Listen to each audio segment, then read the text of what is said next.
Hey, Darren, I need the comments up too.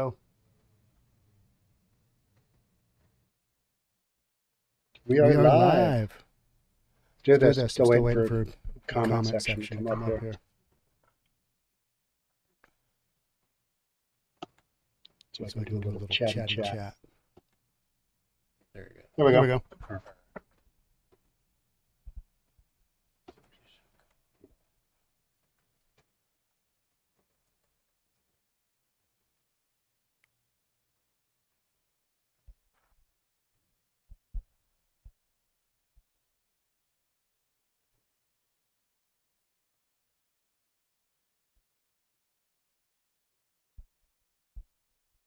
Okay, Okay, I'm gonna I'm gonna go. go.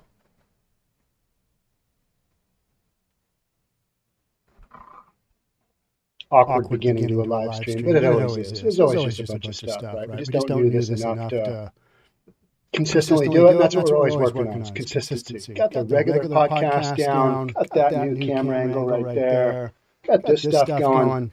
Live Live stream, stream, just a just a scooch scooch different. different. You're You're live and live and just just kind of kind of doing our doing our thing. thing.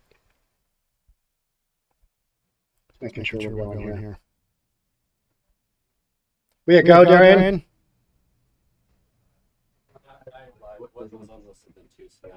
Okay. Okay.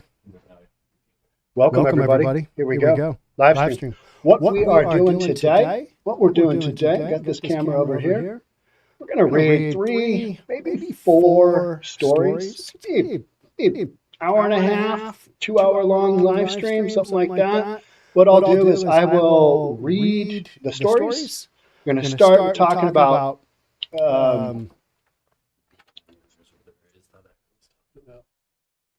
got a got a quick quick audio audio change up change that up we're that we're doing doing here. here.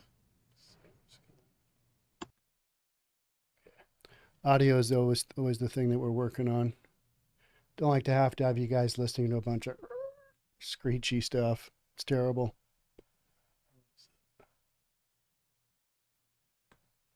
What we're going to be doing is we're going to talk about Beetlejuice. Mayor Lori Lightfoot from Chicago. Echo. Yep. We're working on the Echo. Echo should be solved. If you can let me know if Echo is still there. And we'll just keep moving forward.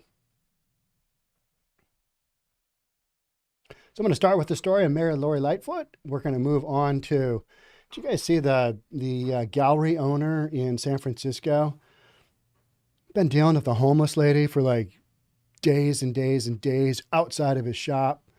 He eventually ended up turning a hose on her, and somebody took a TikTok of her and it became famous. And now the police are having to post up a cop outside of his shop. Just crazy. We're going to talk about that. That's kind of a wild one because you got business owners in San Francisco that are basically at their wits' end. They don't know what else to do. They're so frustrated. Whole homeless situation in the city, just basically not doing anything about it. We're going to talk about that.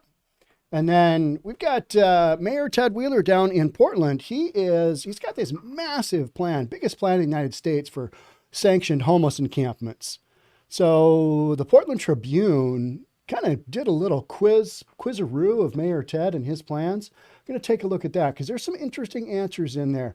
This is a plan that will not work, and we're going to talk about it. I think most of you agree that this bad boy isn't going to work. He's going to put 6 camps together with, I think it's 125 people per camp, 750 people total, 6 different areas throughout the city. You got some silliness going on here. Let's jump on in. Let's talk about Mayor Lori Lightfoot with major crime reports. Let me get this going here. Sorry. With major crime reports up 41%, Chicago's mayor says her crime plan is working. Yeah, it's not working, is it? It's not working because you look at the number of shootings going on in Portland. It's coming down a little bit, but crime levels in Chicago have been elevated since 2009 wildly. With major crime reports up 41% last year and Chicago police staffing down 12% since she became mayor, Lori Lightfoot says she has a public safety plan that's working. We're seeing steady improvements in public safety efforts, Lightfoot tweeted on January 3rd. What exactly are those public improvements? Yeah, what are we talking about? Because she's got a public plan, but is it working? Man, I don't know. It doesn't appear to be, does it? No. I mean, crime is up 41% since she took office prior to 2019. 41%. And yet she's got the balls to come right out and say, yeah, things are good. They're fine. Yeah, they're all good. So we're seeing steady improvements in public safety efforts. Lightfoot tweeted on January 3rd. Much more to do, but we're on the right path, she said in another tweet on January 5th. When it comes to addressing crime in our city, I've got a plan, and it's working, Lightfoot said in a tweet Tuesday morning that included her latest campaign ad. In the spot, an unidentified man blames haters for the city's crime perception problem. So she's got this ad. It's I need to find that ad. We're running a little bit behind here, so I don't exactly have all of my clips lined up perfectly. But there's an ad, and it's a PR, basically a PR thing. And you've got some random people saying she's really doing a good job, and haters gonna hate. It's like, no, the citizens of Chicago are not enjoying their, massive shootings and robberies and just general mayhem going on. They're the folks that are being impacted by all this. And then you've got a PR firm that's putting together this little ad, and it's wild, right? It's wild. In the spot, an unidentified man blames haters for the city's crime perception problem. The mayor says the man has got a plan. The man has got a plan. She's putting more police on the streets and getting more guns off of them.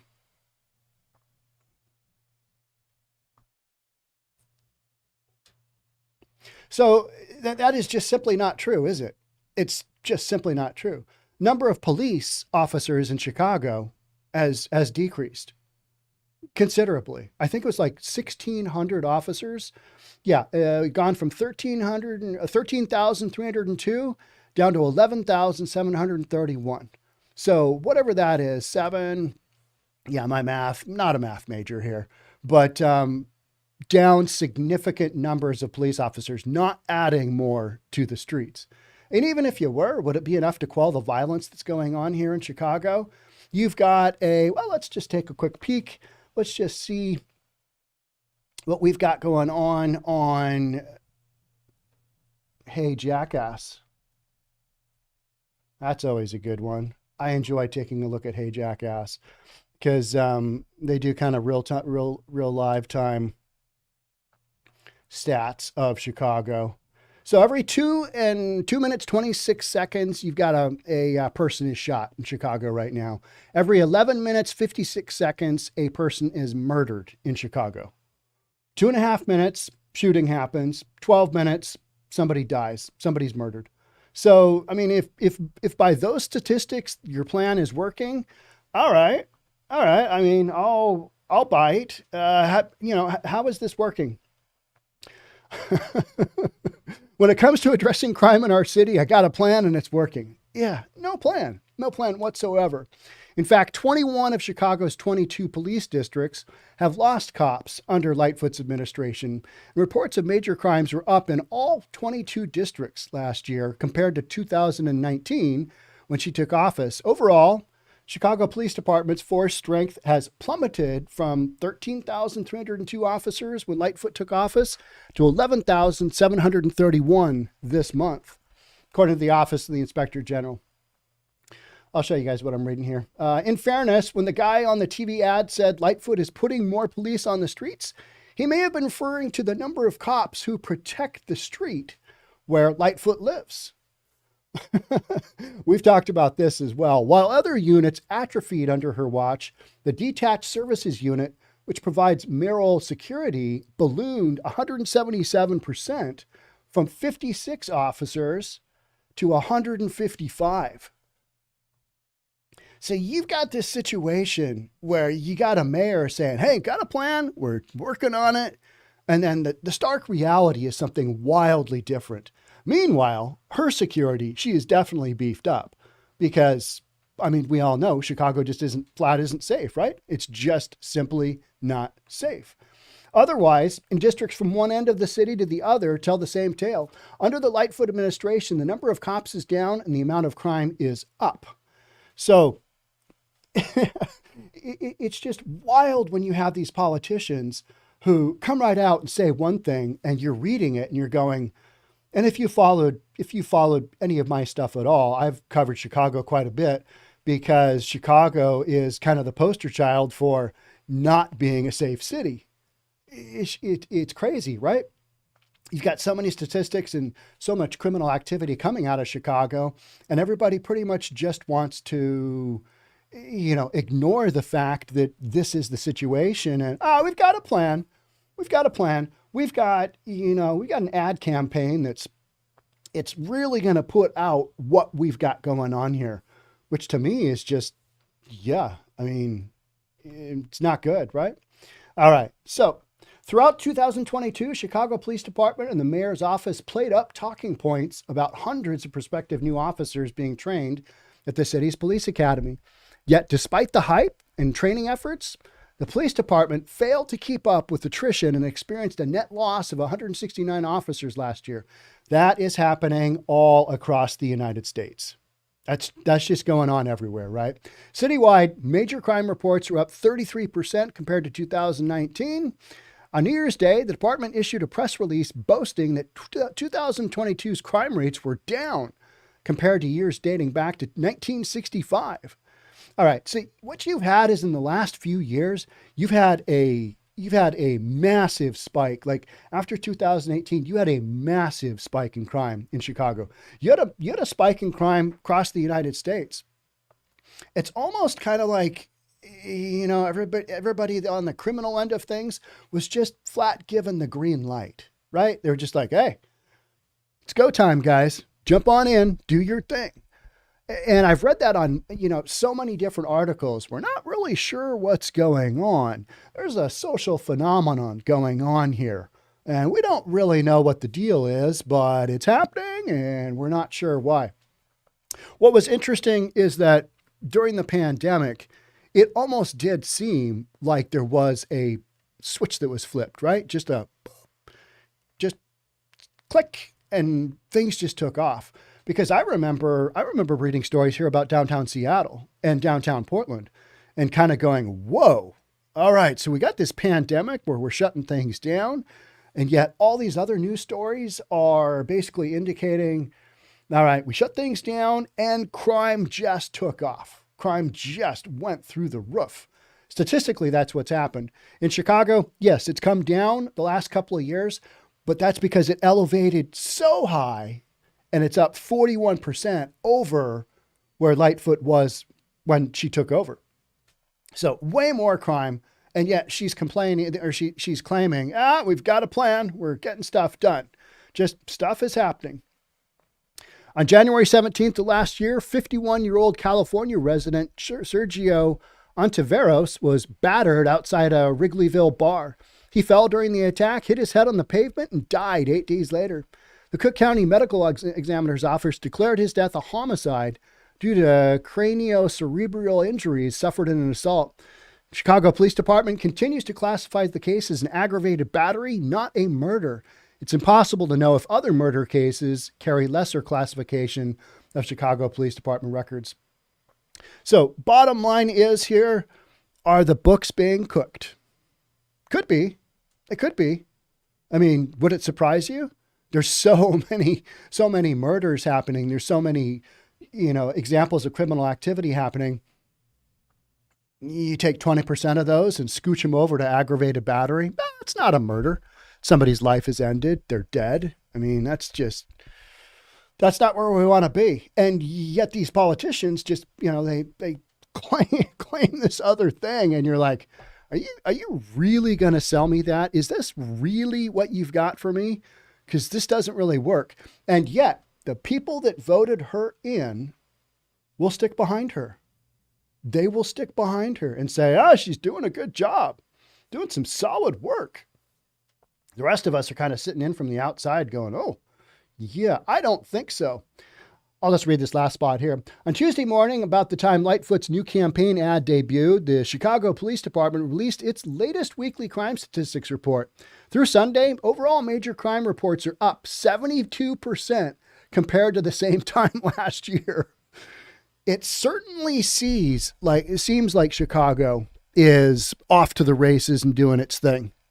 As far as criminal activity goes, and it doesn't seem like the levels have decreased, but it's because things have elevated so high that when you come down just a little bit, all right, crime is coming down. But it's like, oh no, it's what I equate it to is real estate terms.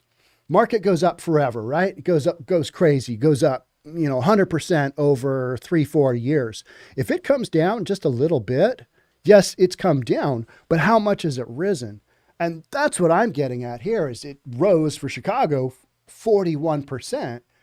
And yet the mayor is saying, well, we've got a plan and we're acting it out and haters going to hate. And yeah, now, how many of those folks in Chicago are believing her? I don't know. Who voted her in? I don't know. Are they going to stay behind her? Because I think she's running again, right? I think she's running again. All right, that is it for this storyline. And I'm thinking I should have read the other one first, but we had this is the gallery owner in San Francisco. This is a wild one coming up here. So stick with me here. I'm going to read some of the comments, see what you guys are. Buy the ticket, take the ride. Don't expect that little shrew in the mayor's office to help. Precious. Yeah. A lot of people not fans of Mayor Lori Lightfoot, right? So if her plan is to turn Chicago into a hellhole, then it's working perfectly.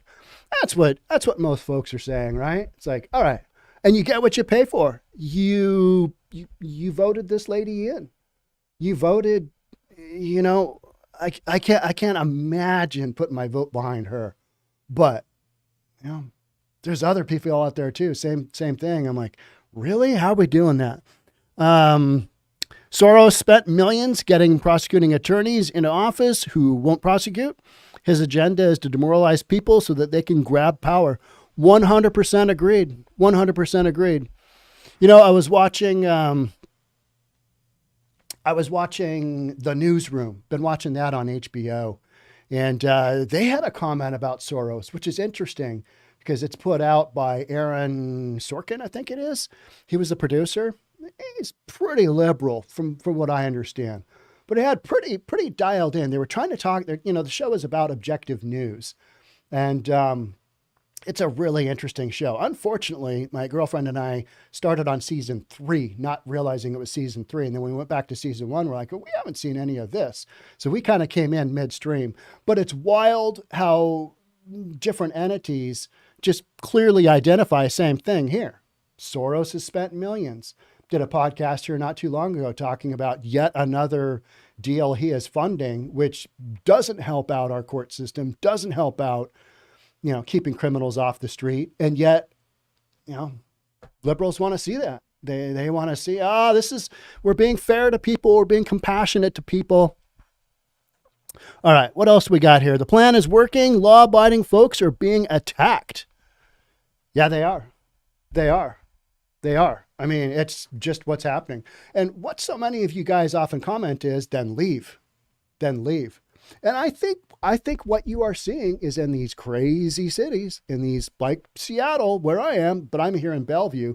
I think you are seeing an exodus from these cities. But what it's doing is it's kind of centralizing positions of power, and it's divided upon, the two lines. Are you conservative? Do you follow anywhere, right of center, or do you follow left of center? And that's where people are going. And I happen to live here in Seattle. I happen to have grown up here. And now I'm kind of realizing that a lot of what I saw growing up is exactly what we're talking about here with the whole Soros deal and with the whole kind of we're changing things up. Seattle's become a very liberal city. It's always been liberal, but back prior to when I was a kid, it was kind of a man's tough town as far as the logging industry, shipping industry, and the term Skid Row literally comes from downtown Seattle. because you'd bring the logs from the Cascade Mountain foothills, all the logging territories, and you'd bring them to the hills because downtown Seattle is super steep, and you'd skid them down to the waterfront where they'd go out for processing. So, Seattle has always been kind of rough, but then we've gone through, and a lot of other towns have too. Portland, San Francisco. San Francisco's always been that way though, right? It's always been a little, you guys are just a little too progressive going on there. But Seattle and Portland have really progressed to the point where even my children are kind of identifying that, and they're like soon to be 30 and late 20s. They're like, Dad, this whole Seattle thing isn't really, this isn't really what I signed up for. I don't really identify with these people that much, because they're both born and raised in Bellevue, went to Bellevue High School, also known as Hot Tub High, because back in the day, everybody had a hot tub when, hot tubs were something only the rich had. So, they grew up in that type of environment with, multi-millionaires and billionaires at their school, that kind of deal. Far cry from Seattle, but now they both happen to live over in Seattle. And they're like, Dad, yeah, what are we doing here? All right, let's see what else you guys have. What's her plan to stop crime? To show her saggy in downtown Chicago. I don't know if showing her saggy, what's is really going to do much, but I hear what you're saying. Just her showing up to me is like scary. The whole Beetlejuice thing, like, ooh, yeah, wild. All right, let's get into the second one. This one is gallery owner. I'll do the screen here for you. Gallery owner who casually hosed down homeless woman camped outside his upmarket San Francisco business defends himself, saying she had been violent and neighbors have been trying to help her for 10 days. Let's look at the video. I'm gonna scoot you right to the video here. Now here's an image of what you're gonna be seeing. It's pretty crazy. Okay, here we go. Got that up. I need to turn up my volume. Get you guys some volume.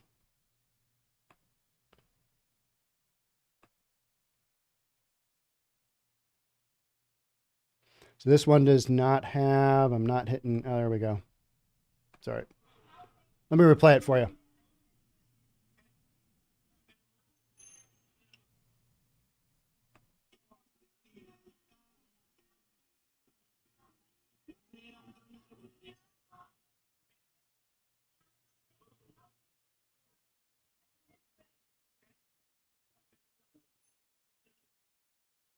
So, you've got a crazy lady, and a crazy lady who's been outside of this guy's business for a long time. You are seeing the end result of a guy who is just, is absolutely frustrated with what's going on outside of his business. And basically the city of San Francisco is doing nothing to help him out. Now, this has gone viral on TikTok. This guy, all of his social media accounts have been shut down. He's literally got a cop out in front because, the folks in San Francisco are like, oh, that poor lady. What you're not seeing is her taking a crap in front of this guy's business for weeks and weeks and weeks, leaving stuff strewn all over. Not exactly the look you're looking for if you own an art gallery. You know what I mean? And it's not just this lady. It's thousands of homeless folks hopped up on drugs. Don't know if this lady was or not. This lady is probably literally, she's just mental, right? So she's mentally out on the streets where she shouldn't be. She should be getting help somewhere. She should be getting care somewhere. She should probably be medicated because she is just, hunkered down doing her crazy thing out in front of this guy's shop. And this guy has called police. He's called everybody that he can. And this is a common occurrence. What you're seeing is a dude that's just pissed off. He's going to take that garden hose and he's just going to help her move on down the sidewalk. And I understand his frustration. Now, he got caught. He got caught is the bottom line, right? And he probably shouldn't have turned a hose on her. And I know you guys are going to say in the comments, this is what you got. This is what you got. You know, I can't really argue with you. If you're going to be homeless on the sidewalk and you've got all kinds of crazy stuff going on out in front of some guy's art gallery, he takes matters into his own hands and scoots you along. The little hose action. Yeah, I can't blame the guy. But now the optics. I mean, this is the city of San Francisco is just all worked up. Oh, that's horrible. Somebody down on their luck. That's horrible. Some of the comments I've read are just like, I understand how you guys get in a position where you allow homelessness just to run rampant in your city with comments like you're making, which is, you know, this guy is just, they're talking about putting him up on charges of assault. Sprayed some water on the lady. How about all the homeless folks that break laws every single day and absolutely nothing is done? How about all the drug addicts breaking into businesses? That's the frustration that is coming from behind this guy with the hose, right? I mean, he's kind of like, don't really care, going to help you move along. Let's clean things up. Literally, let's clean things up with the hose. And so, yeah, I see both sides. I see this little tiny video, but what isn't, and he probably shouldn't have turned the hose on her, right? I mean, but what else do you do? What else does a business owner do? You know, business owners in the Castro, they've hired security guards. And so you go through many of those small businesses right outside or right in front, you've got an armed guard, you've got security. And then you've got a number of businesses in the Castro saying, hey, we're not paying our taxes because you guys aren't doing anything.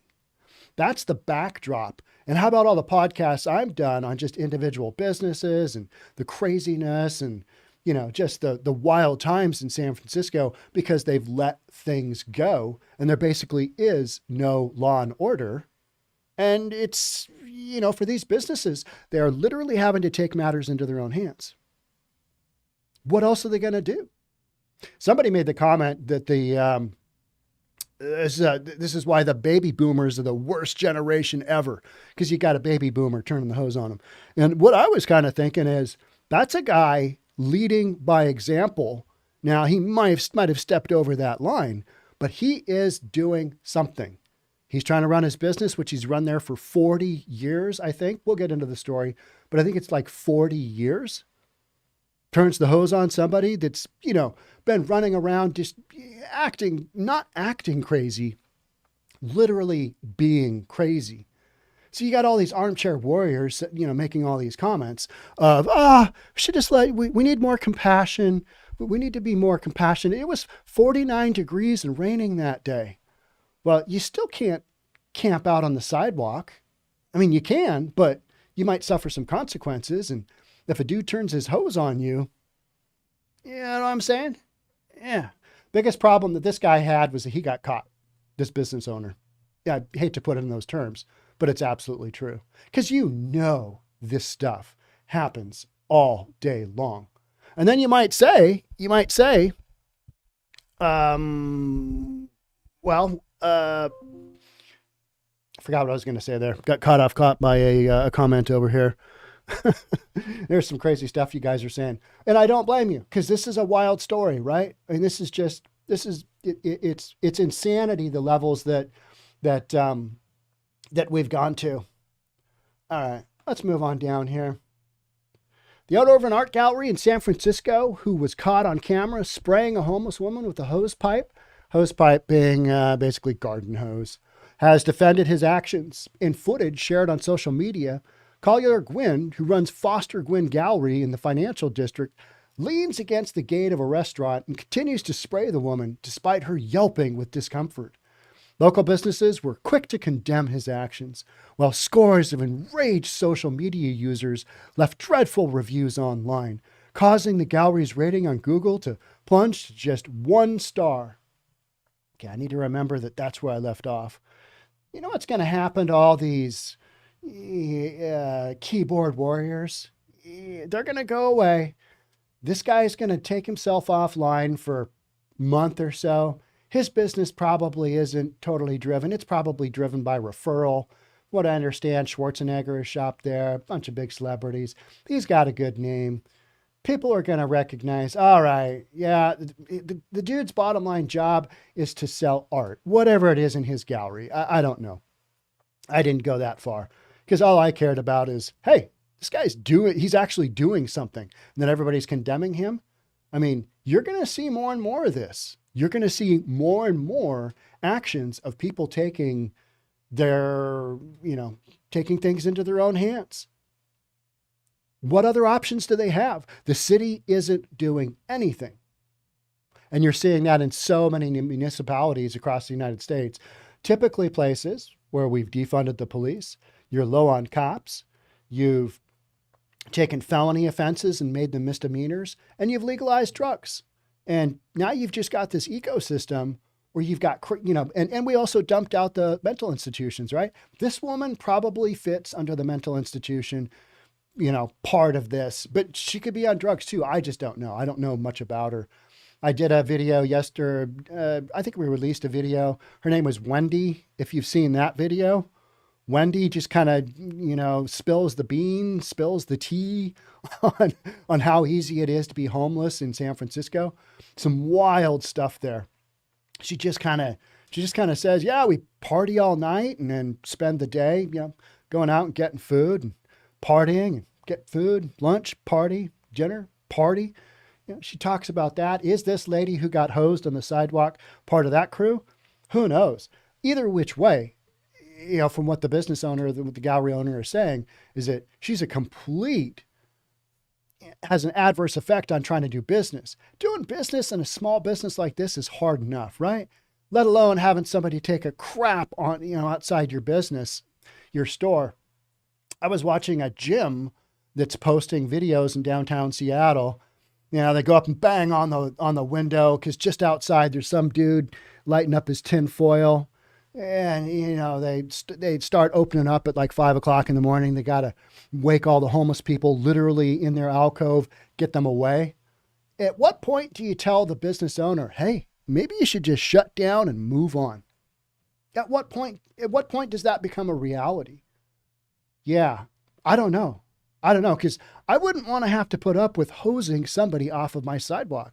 So this guy, this is like him just being pissed off. And to me, it's like, all right, he took a stand. He's telling it the way it is. He's going down those roads. Let's watch another video where he tries to explain. Got to remember where I was there because we're going to skip around here. All right, discussing the incident. Here's another video. Let's take a quick peek at this one.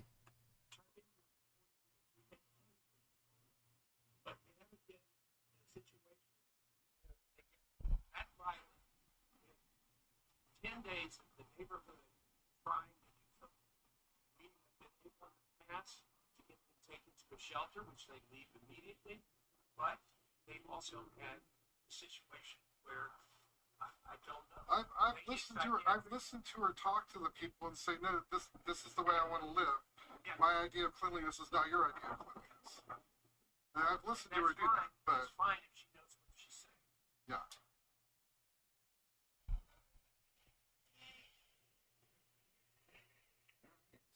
It's fine if she knows what she's saying. It's fine if she knows what she's saying. That was the bottom line there. You know what? I don't think I had the screen on so you guys could see that, but you kind of heard this was the business owner talking to a reporter out in front of his shop.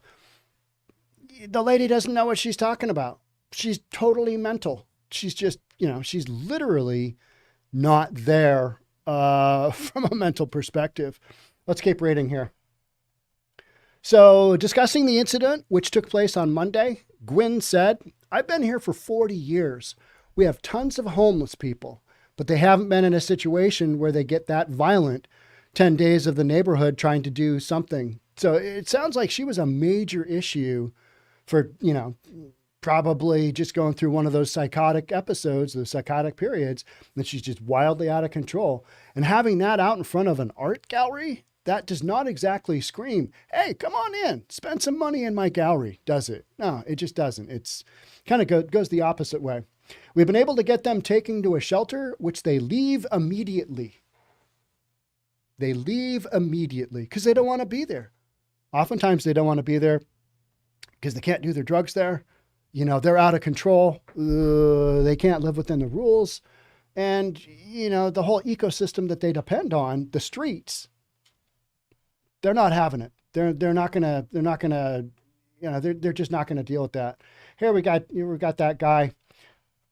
I thought he defended his actions pretty well, but major problem is probably shouldn't hose somebody down because the optics are just horrible, just terrible. I mean, yeah. What do you say to that? What do you say to that? Dude got caught, right? So let's keep going here. Yeah, it was a TikTok reel. The reporter in the video said, I've listened to her talk to the people and saying, no, this is the way I want to live. My idea of cleanliness is not your idea of cleanliness. Okay, so you got a taxpayer paying taxes, and yeah, you got somebody just living on the streets doing their own thing. The two don't jive, do they? They don't jive. Gwen replied, that's fine as long as she knows what she's saying. That's what we just heard. And she doesn't know what she's saying. She's out of her mind. After admitting to being the man on the hosepipe video, Gwen also tries to defend his actions yesterday, claiming the woman had become psychotic and was turning over garbage cans. Well, you know what? She probably was. She probably was. And so, you know, what's the saying? You grab the bull by the horns, you might get whatever, stuck. Well, you might. And, you know, getting wet, that's not exactly the worst thing in the world, is it? Spray a little water on somebody to get them to move on. I don't know. You know, to me, yeah, it's probably, it's not good optics and it's not the nicest thing to do to somebody. But if they absolutely won't leave, what do you do? And the city won't come out and do anything. Cops won't come out and do anything. What do you do? Yeah. So I don't really blame this guy for doing what he's done. I don't. I really don't. Sorry. If people think of that as not compassionate, it's like letting people live on the sidewalks the way they are in cities like San Francisco or Oakland or Portland or areas of Seattle. Letting people live like that, just basically animals, that's not compassionate either. It's really not. All right. After admitting to being the man in the hosepipe video, Gwen also tried to defend his. Okay, we read that. I said you have to move. I cannot clean the street. Move down, Gwen told the San Francisco Chronicle. She starts screaming belligerent things, spitting, yelling at me. And at that point, she was so out of control, I spray her with the hose and say, move, move. I will help you. Okay. Now, you might say, well, he was, you know, helping her along, but mainly he was just trying to get her to move, right? He also knows that he's previously been a champion of trying to help her. The chef of Briochette Cafe, who captured the video, when he saw the scene unfold while making an early morning delivery around 6 a.m., I was shocked, Edson Garcia told the Chronicle. I know that lady. So everybody knows these people. That's what's so nutty, is that people are just living wherever, willy-nilly. It's not the way it should be. The video has since amassed millions of views, but despite the widespread backlash, Gwen stuck by his actions. You know, spraying her is not the solution, but spraying her was something that woke her up, and that calmed her down, Gwen said. So am I sorry? I'm only sorry that my way of helping her countlessly has gotten nothing done. Gwen added that before the incident, he'd allowed her to stay on the sidewalk for days and attempted to call the police and other government services to help her get help. His art gallery has been running since 1984. I was a freshman in high school. This guy's been at it forever. He's been at it forever, and he brought an A-list client such as Arnold Schwarzenegger, according to his Socket site. Daily Mail reached out to Gwen for a comment, but he wasn't immediately available, and now appears the firm's social media pages have been shut down. The gallery shares a wall with a restaurant called Barbarossa Lounge, which is where Gwen was seen leaning up against a gate in the video. I think that's about it for this one. Yeah, there's some more stuff. So, yeah, it's basically the restaurant owner saying, oh, it wasn't me. That wasn't me. I didn't do that. And, yeah. Wild situation, right? You just let things go. You just let things go. And you get what you pay for, right? This is what the citizens of San Francisco have paid for. This is what they bought with their vote. And you know what? These same individuals who are bitching on social media, giving 1-star reviews because they can't give 0-star reviews to the shop owner, to the gallery owner. They're the same ones that are going to call the police and bitch about the police not coming in a timely fashion when their place is broken into, when they have, criminal activity against them, when their wife or somebody gets assaulted. Where are the police? What happened to our police presence in the city? Yeah, just this absolute craziness. So this is kind of part 2 here. Police guard Foster Gwynn Gallery after owner turned hose on homeless woman. This has gotten a lot of press. This has gotten a lot of press because people are just outraged. I think what it does, it kind of puts the spotlight on this is what people are having to resort to. This is what business owners are having to resort to because their taxpayers' dollars aren't coming back to them in the form of services. They're just not. They're just not. So to the baby boomer there, I didn't really have any issues with his actions. In a context that I understand it to be. It's kind of like, all right, yeah, you probably shouldn't have done that. But bottom line, I understand you got to do something. And you did something and you got caught. Yeah. But hosing somebody down with water, I mean, isn't this about what you'd get in jail if you didn't comply with getting a shower? Probably. So is it really that harsh? Is she going to be able to get some clothes somewhere? Absolutely. Some dry clothes somewhere. This is not the end of the world. And 49 degrees, that's called most of the year in Seattle year round. And San Francisco isn't that different. All right. Let's take a look at this article. So this is, police guard Foster Gwynn Gallery. So you got a police car out in front. So you've got a broken window on the front door. So sad. I mean, these are just business guys. These are just business guys trying, this guy's trying to finish out his career, right? I mean, how old is he? Is he 70 something? Maybe approaching 80? I don't know. Looks like he's in great shape. He's getting around. He's going to work every day. People should be commending him for still going. He's not retired. He's just going to take his shop, probably loves his shop. He just doesn't love dealing with the crap outside, literally the crap outside that he has to contend with. So he takes a hose and he's cleaning the urine and poop and, out into the public street so the street sweeper might come along and squirted the lady a little bit. Yeah, got a wild, right? Police are guarding the Foster Gwynn Gallery after a video of the business owner turning a hose and the homeless woman went viral. Gallery owner Collier Gwynn has since received a smashed front door and a deluge of 1-starred reviews. We heard about that. The business is now listed online as temporarily closed. He's going to close down that shop. This is going to go away. He's going to come back on. Or, you know what? He retires and says, F you. I'm not dealing with this crap anymore. I'm done. F you and your, protecting of everybody but the actual tax-paying citizen. Can't you see that happening? I could. And I wouldn't blame him. I wouldn't blame him one bit. A manned San Francisco Police Department patrol car now sits outside the beleaguered storefront. Police department has been contacted for comment. Why? They've got other fish to fry. They should be coming out. They should be taking this woman. They should be doing something with her. But bottom line is where's she going to go? Are they going to put her in they're going to involuntarily put her in a psych ward? No, we're just not doing that. In the wake of the ensuing rage, San Francisco Police Chief Bill Scott urged calm. Well, cops got to say that, right? What I ask for is civility for people to take a step back and to call police, not call 311 or 911, Scott said. Let us come together and help settle disputes. If we can't settle them civilly, because the last thing we want to do is to get somebody hurt. All right. So where I take, this is what a police PR person has to say, right? Because otherwise you've just got chaos. You've just got anarchy out there. We can't have that. But it is literally anarchy for these business owners and for people living in these areas. We read about that all the time. How about the Christmas one I did where the mom is saying, yeah, we've got this, I forget what area, I think it was downtown San Francisco.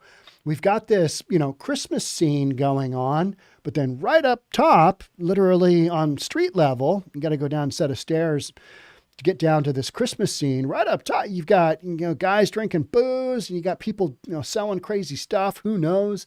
You got people probably selling, you got people living on the sidewalk. This is what the citizens of San Francisco paid for with their vote. So, I think you're starting to see a little bit of backlash towards this. I know you're seeing that, but is it ever going to be enough to change things? I don't think so. I think this is what you get. And, with Mayor Ted, which we're going to read about, with Mayor Ted down in Portland, he's trying to come up with a plan to solve some of the homeless issues. It ain't homeless, it's drugs. And if it's not drugs, it's because you've got a person that is literally should be in an institution somewhere getting whatever mental help she needs. And maybe she does a combination of that and on drugs as well. It's hard to say, right? You just don't know. So a call on Twitter for a gathering outside of Gwynn's Gallery did not materialize in the pouring rain on Wednesday afternoon because there were a bunch of protesting pussies. That's what they were, right? We're going to protest. We're going to go out. I noticed that when the whole Chop Chas thing was happening. Little bit of rain, protesters, they just disappear. So, this isn't good. Because most of them are from California. They're from somewhere else. They weren't from here.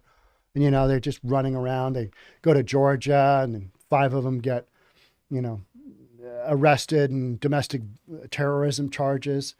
Some wild stuff going on. Supervisor Ann Peskin addressed the matter at a press conference Wednesday. It's gut-wrenching and horrible to see anybody treating somebody who is destitute and desperate with such inhumanity. Well, yeah, but you got to balance that with the inhumanity of just letting people live on the sidewalks out of their mind on drugs, killing them with drugs. But we don't really seem to see that as inhumanity. We seem to see that as tolerance for somebody else's behavior because they want to choose that, right? They want to choose that. Like the shop owner said, this woman, she doesn't even know what she's saying. She doesn't know what she's saying. You've all had those conversations with people and, maybe you come up on them or, you don't really know what their deal is and, you're just trying to feel them out. And then eventually you get to that spot where you're like, all right, this person they're just effing crazy. So I'm not going to waste a lot of time. It sounds like that's what this was. Guy turns the hose on her. Social media just, this is terrible. Worst man ever. Horrible. Baby boomers are terrible. No, this guy probably has the patience of Job. He just had, he didn't know that his next door neighbor tenant was taking a video of him and his next door neighbor is, probably more along the lines of, live and let live. And so he posted the video to TikTok and it just blew up. And now this guy's, rocks are being thrown through his window and crazy stuff like that going on. It's a crazy world out there. So, if you're on a public street and you're doing something that maybe you shouldn't be doing, got to think that through. Unfortunately, this guy, Bill Burr does a bit where he says at some point in time, some of us, we just get too old and we just do stuff that you would have been able to get and gotten away with previously. Now you can't because there's a camera everywhere. There's some jackass with a cell phone everywhere.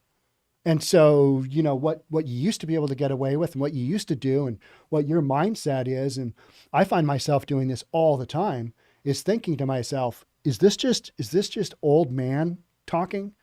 Because back in the 80s, back in the early 80s, this wouldn't have happened. And then you got to think, okay, so what's going on now? How do I make that happen? I think this guy just didn't give a damn. You know what? I'm okay with that. All right, I'm going to end that story. Let's see what you guys are talking about over here. Yeah, there's a waiting list to get into rehab. You got to put them all in jail. Thank you, Sean, for supporting the store owner, spraying the vagrant. Yeah. There's a waiting list to get it. Yeah. So What else do we have? John, you will not solve this. Okay. If we had abundant manufacturing jobs, that would be a tremendous good. You guys are coming up with all kinds of stuff. South of the border, there's a war on police, and that's coming here. The cartels shoot cops all day long in Mexico. I have been reading, hey, Mercury, I have been reading about that. And I've got a handful of stories that I might do on the subscription channel on reasonabletv.com, but I'm not really touching anything cartel wise here on this channel. We're not gonna, because I just kind of feel strongly that, as far as the cartel goes, they don't really hold back. They don't really care what they do, how they do it. They're doing their own thing. And I believe that includes here in the United States as well. They're clearly shipping all kinds of stuff into the United States. That open southern border is just, that's a wild shame. Should never be happening. And yet it is. And that's what I blame on, this homelessness that has just exploded in the last few years. A lot of it has to do with fentanyl. Because what I do, I watch as many videos as I can on top of, I go out occasionally, but to be honest, I really don't like hanging out in areas with lots of encampments because I value my life and I don't like to see people living in squalor. That just, but knowing that they are there by choice, oftentimes, what do you say? This is how they're living. And so I have kind of come to the realization that so much of this homeless stuff is because people want to live these lifestyles. And we've created a system of drugs coming into the United States that are so plentiful and yet so addictive that, any kind of homelessness that you're talking about, building housing, that's not going to solve a damn thing. It's really not, because then you're going to be putting people who are either crazy or whacked out on drugs into homes, home situations. Is that going to solve their problem? No. And like one of you said over here,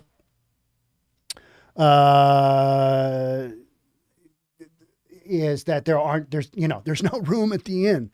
And I'm talking about people in mental institutions and talking about rehab. Super hard to get in. And unless you have, really good insurance, that rehab is going to be super expensive. It's a 30-day rehab typically. And how many addicts have to go through that 7 or 8 times before it takes, if it ever takes.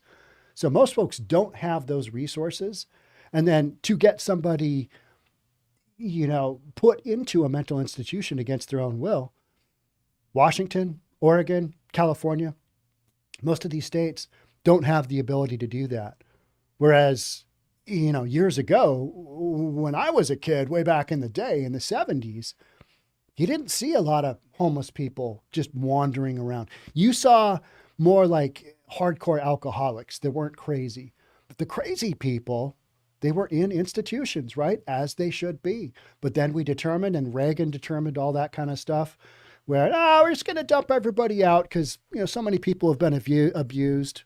We can't have that. So let's just let them all run around on the streets and let's just give them a whole bunch of drugs that are wildly addictive. And, we'll just have to see how this goes. And that's what we're watching in real time. All right. So take a few more comments here. Philadelphia. Yeah. Philadelphia is just, Democrats don't like cops, do they? No. Democrats do not like cops. It was better with Al Capone in Chicago. You know what? So much of this stuff is we're like holding on to old movies. Like this old dude here, this guy, I don't know how old he is, but I'm like, you go, dude. I mean, at least somebody's taking a stand.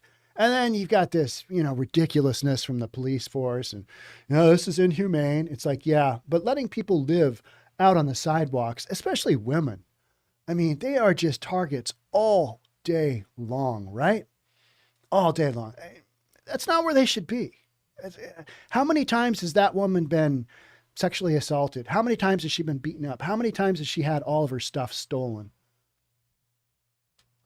it's horrible, right? It's horrible. And yet we kind of can continue tolerating that.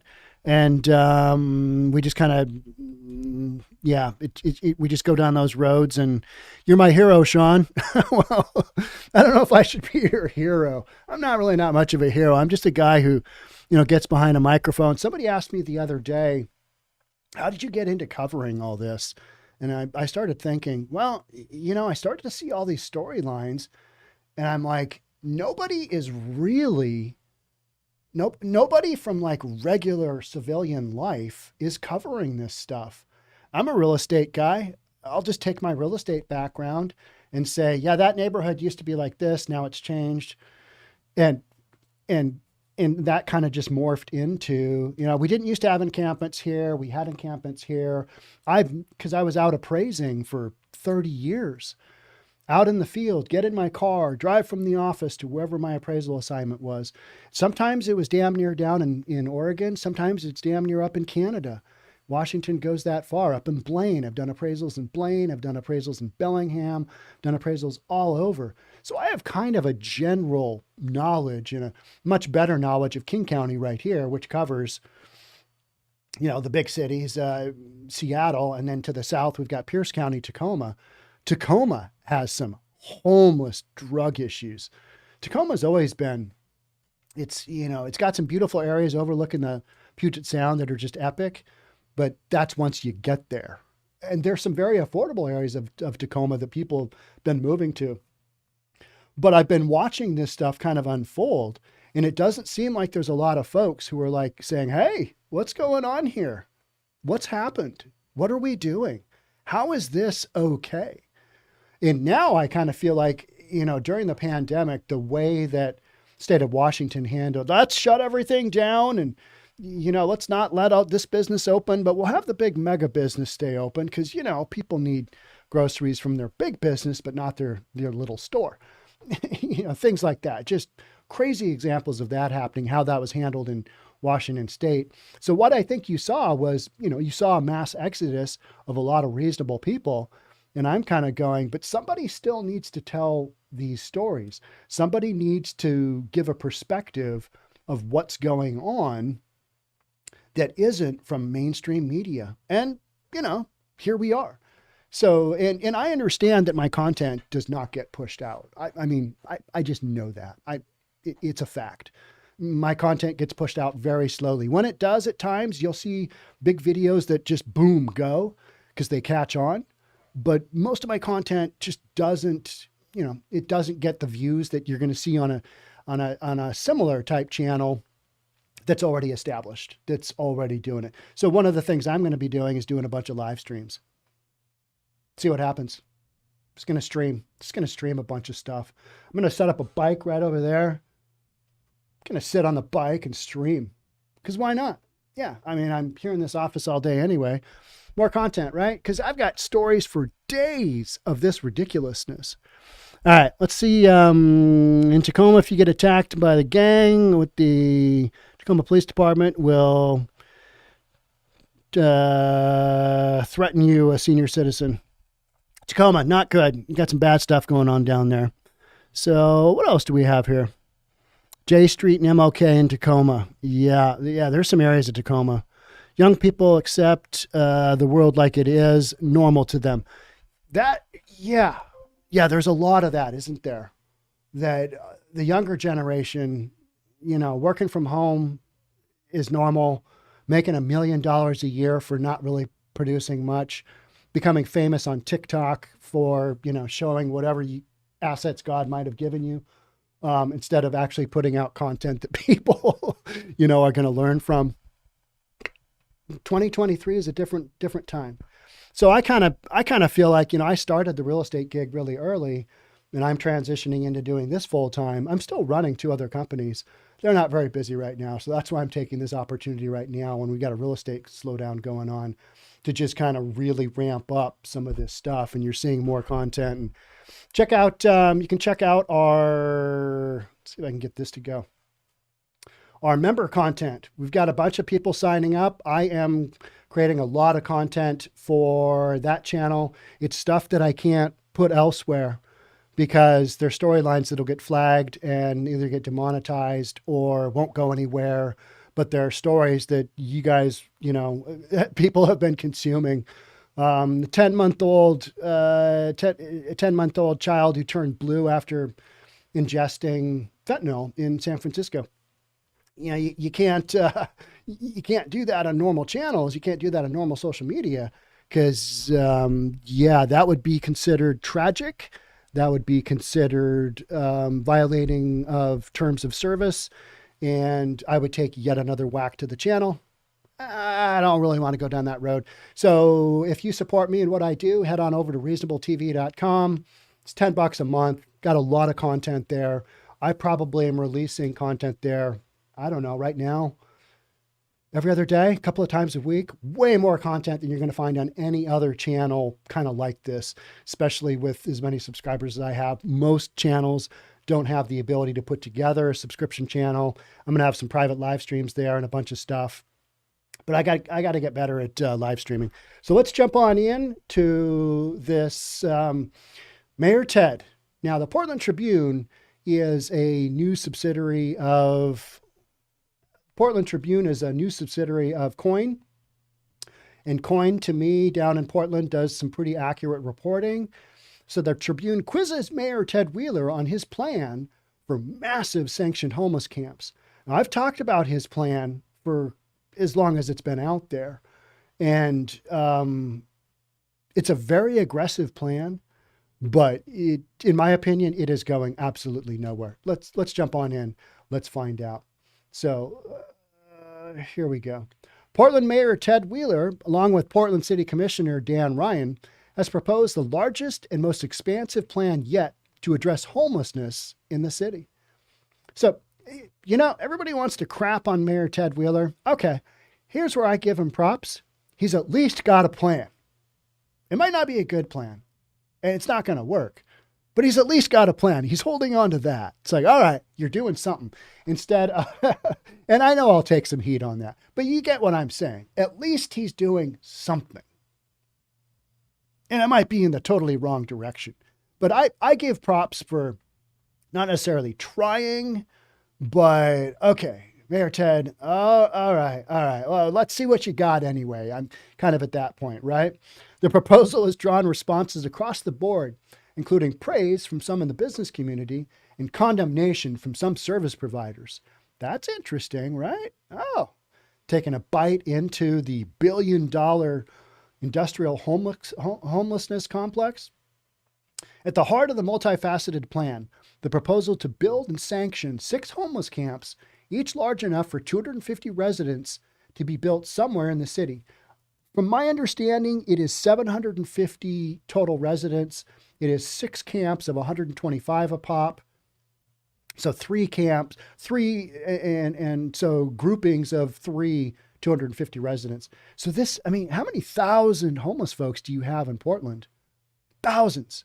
This is going to do a little bit of a dent in there. As far as if you look at the sheer numbers, this is going to have a little bit of a dent on, okay, you got XYZ number of homeless people and you got XYZ number of beds available. None of the homeless people in Portland who are there to do drugs are going to take advantage of this housing. None of them are going to go there. That's my prediction. And in watching video after video after video and being at the sweeps, seeing people line up, some people do actually want to get help, but the vast majority of people in the encampments leave. They just scoot on down the road before they're really forced to make a commitment. All right, we're either going to arrest you or we got to clean this out. The city comes in with the police and they just basically force people out and go down that route. And, Portland has been doing a ton of that. Portland has been cleaning things out. San Francisco has been doing a ton of that. They're way behind. Both cities are way behind. San Francisco, there's a state Supreme Court order that basically says, no, you can't do that. Can't do that because it's unclear whether you're providing a bed for these folks or not. How we got here is mind-blowing to me. But now that we know that we're here and this is what's going on, it's kind of like, all right, let's identify what's really happening. You got a bunch of crazy people running around, and then you got a whole bunch of people on drugs. If you watch enough videos, you will have drug addicts, especially on Soft White Underbelly. If you haven't watched that channel, he's got some good stuff in there. Controversial guy from the standpoint of some of his content creation, and it's poverty porn. He's taking advantage of these people. But he's actually, Mark Leda, he's actually telling stories. He's allowing these folks that are, on the streets of Skid Row, maybe they're in Appalachia, they're in some of these communities where you've got literally the most downtrodden in the United States. Excuse me. He is describing their story. He is letting them tell their story. And oftentimes they will say, yeah, I moved from here to here. And they'll go, yeah, I was in Seattle. I went down to Portland. I went to San Francisco. I went down to LA, basically dialing in these cities where you can do all the drugs in the world that you want. That they're going to give you free needles. They're going to give you everything but the drugs to do your thing. That's the ecosystem that we live in. So when you wonder why LA, when San Francisco, Portland, and Seattle, when you wonder why the encampments have popped up the way that they have, to me, it's pretty clear. And most recently, it's fentanyl. It's fentanyl. I had one of Portland's finest send me a photo the other day, and it was in what is referred to as OD Alley. And it showed like the dirt area for a tree that was growing. And in the, 2x2 dirt area was just littered with little bits of tinfoil. Littered with little bits of tinfoil. Meaning people, been smoking the fentanyl and then you discard it and ends up, how's that tree going to do? Poor tree. It didn't do anything. How much fentanyl does it take to kill a tree? I don't know, because it doesn't seem to take much to give normal people an OD, does it? All right, so let's get back to this story here. So we got the proposal. You got 250 residents, 3 different camps. The Tribune posed several questions to Mayor Ted Wheeler. Where will these camps be built? The Tribune asks.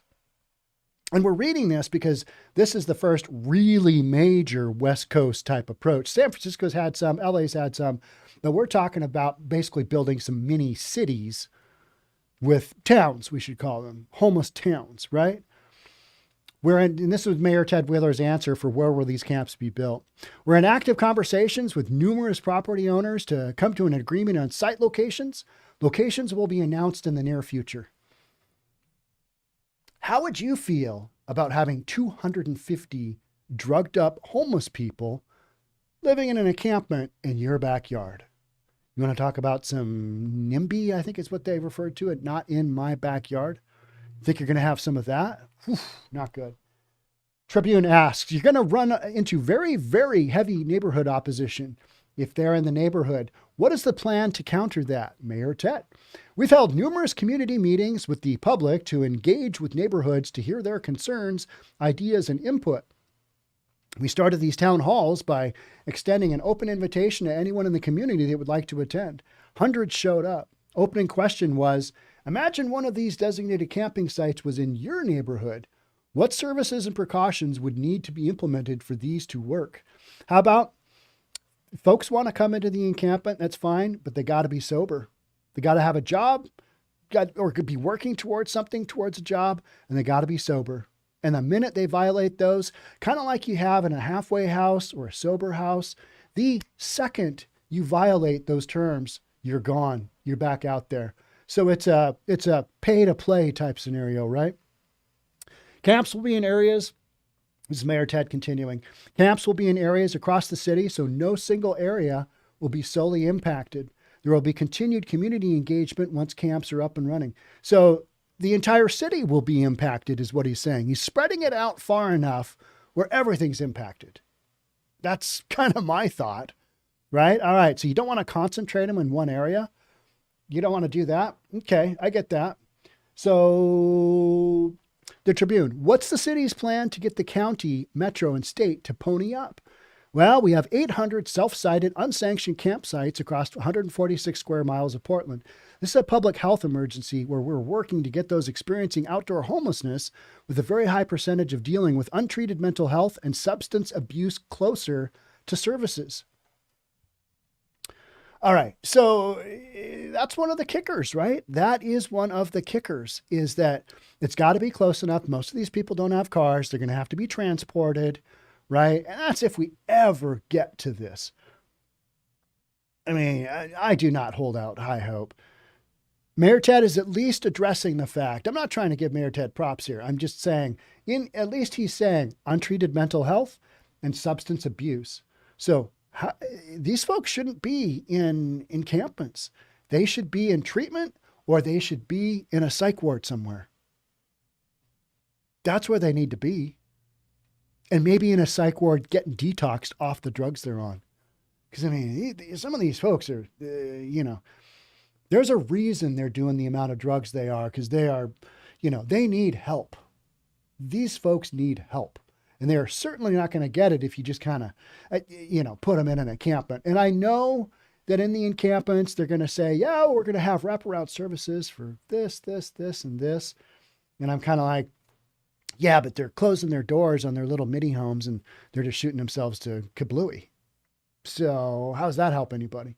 But, in a place like Portland, you're not going to have all right, we'll accept you, but you got to be sober. Let's go into the bathroom and you take a piss test, or let's draw some blood. How about that? You okay with that? When's the last time you used? That's never going to happen. Not going to happen. Just, hard no-go. Let's keep going here. So Mayor Ted says, we have made clear asks to our government partners to support specific funding requests.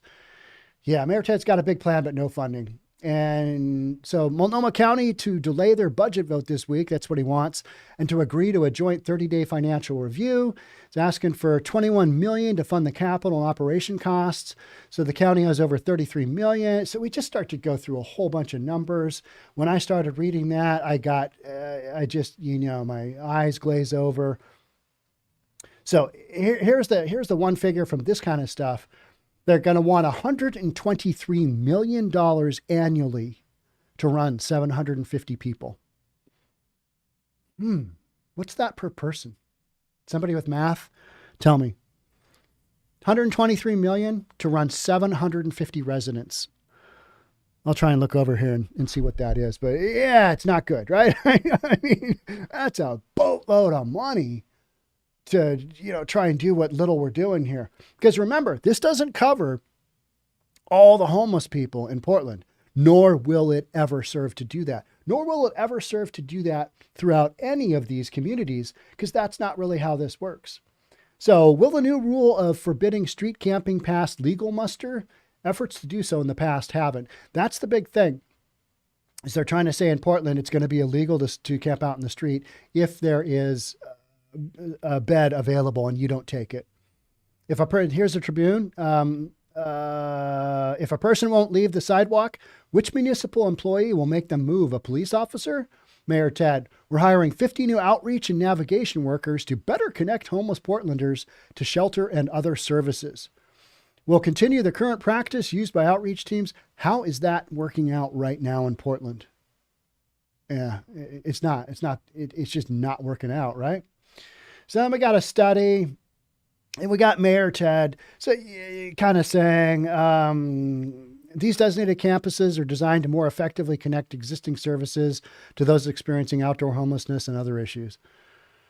Standard stuff. Bottom line, this is going nowhere. This is much of the same. Mayor Ted got a plan. Will it get put in place? Probably not. Will he talk about it throughout the rest of his time as mayor of Portland? Yes. He'll point to this as, well, we gave it a good effort. We really tried to make something happen here. It's not happening, because to me, what has put Portland on the map for all of this craziness has been, well, let's decriminalize drugs. Let's just go down this roadway. Fentanyl? Bring it on. It's good. Portland had a massive bust the other day. I can't remember how, it was like enough doses to kill 1 million people. Read that pretty often, and you're like, okay, you're telling me that, but the way they're dosing it out, and not that many people are dying, but what's it going to be, 120 over 1,000 overdoses this year?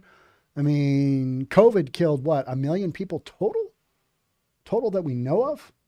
Yeah. How about all the athletes just croaking, reporters just plopping over? Get some crazy stuff going on there, right? You get some wild stuff. We'll try and unpack some of that. But so any of the COVID stuff I'm doing over on reasonabletv.com, because COVID is still basically a no-go. You can't talk about it. I have people all the time say, Sean, here's my opinion. I put it out there on social media, and yeah, my channels all got taken down. Now I need you to take your channel and do the same thing, but you don't have enough balls to do that.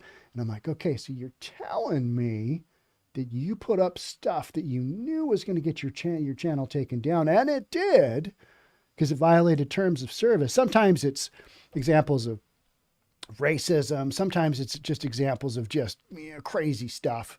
And like, okay, that does not shock me that you got your channel. You basically were canceled.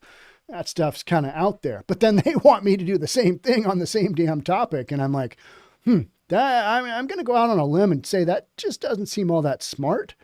So what I'm doing is any content that I have been tagged for in the past, whether it is, there are no advertisers for this type of content. That's, the powers that be way of saying, don't produce this content. It's all over on the private channel. That's the way it's got to go. But most YouTube, content creators, especially in my genre, don't have the ability to do that. So they're going to hook up with a locals.com or something else. Whereas I've got enough bandwidth here between my businesses to make a go of this on my own and not have to do any of this crazy stuff where I bend the knee. And even if it's bending the knee to what used to be, a Dave Rubin type platform, now that's owned by Locals, I think is owned by Rumble. Is that right? It's owned by Rumble. All right. Enough of me babbling. Let's see what you guys got going on over here. Let me get to some of the comments. Yep. So mayor's office gonna pocket most of that in fees. That is so true. It's like, where did all this money go? Yeah, you give folks free stuff, they will abuse it. Absolutely. It's going to take the police to deal with it. Yep, 100%. You're going to have to send in the cops. You know what? In Portland, you don't have enough cops. So where is it really going to go? Elaine Smith, I agree. Okay, somebody's talking about major cities dissolve. That's when you'll walk away and build up another city and start over somewhere else. I think that is already happening. Florida, great example. Idaho, great example. I've got a good friend that I've been talking about lately who just moved to Boise, moved from Issaquah right here, moved to Boise, loves it, loves the atmosphere, loves the people. And he self-admittedly, he says, Boise, downtown Boise, it's got a little bit of, some liberalness going on, but overall, so you've already got these towns that are being built based on people who tolerate some stuff, don't tolerate some other stuff. Here in Seattle, I'm not the most favorite guy here. Let's just say that. Rumble is free speech zone. Let's talk about that for a second. It is, but if you are a major platform creator, content creator, there's not enough eyeballs on it to make a go of it. Financially, it doesn't put you anywhere. There's a handful of people watching, but vast majority, no. There just aren't enough people there.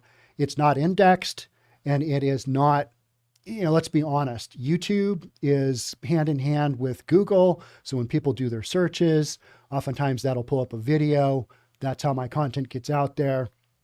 Not lately much anymore because my content isn't being, it's not being pushed out. Meaning you guys are watching it. You guys are subscribers oftentimes. If you're not, I would love to have you as a subscriber. Best thing you can do is subscribe. Next best thing you can do is share the content with friends, family, anybody that you think is, it might be relevant to, and go down that road, because I'm at a point where I'm pushing a lot of content to Rumble because that goes on the private channel.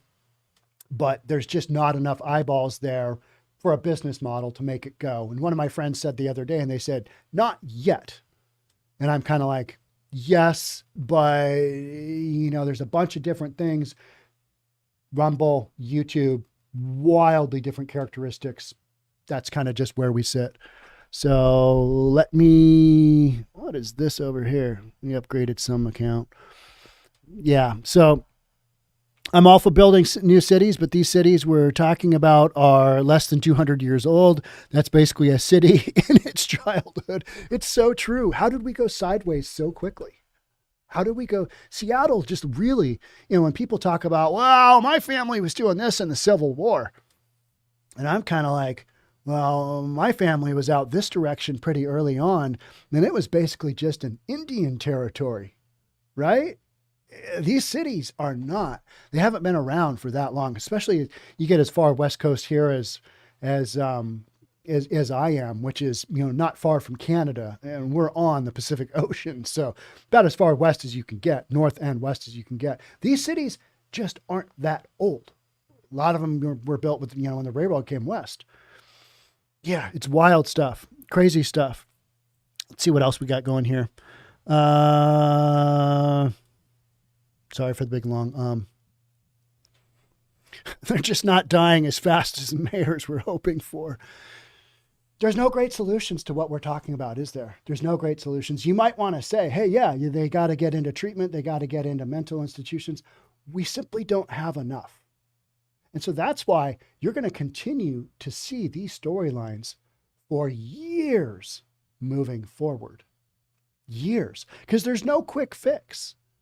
It takes massive amounts of time and money to put together the infrastructure for all the stuff that we've just talked about in, those last 3 stories. That's not happening anytime soon. And I honestly believe the powers that be that are in existence right now, they don't really want to see people get help. Because if they did, they'd be doing it and it'd be happening on mass scale. But we've just got all these programs that take the funding, the hundreds of millions of dollars in funding. Where's all that money going? Where's the accountability? I don't know. It's not here. It's not what I'm looking at. All right. That's it for me. I got to go eat some lunch and then do some real estate stuff. I know, boring stuff. Thank you so much for being here. Again, love to have you subscribe. Love to have you share the content. Check out reasonabletv.com. Got a bunch of stuff going on. And I'm going to try and do this live stream where we cover, 3, maybe 4 topics. And you'll be able to see these. We're going to chop up these as little individual segments too. So these segments will be on YouTube as standalones. Thank you so much for being here. We'll catch up on the next one. I appreciate it. Bye for now. Now I got to figure out how to end the chat. Go over here somehow. And then I scream out Darian because he's my IT tech guy. No, we go...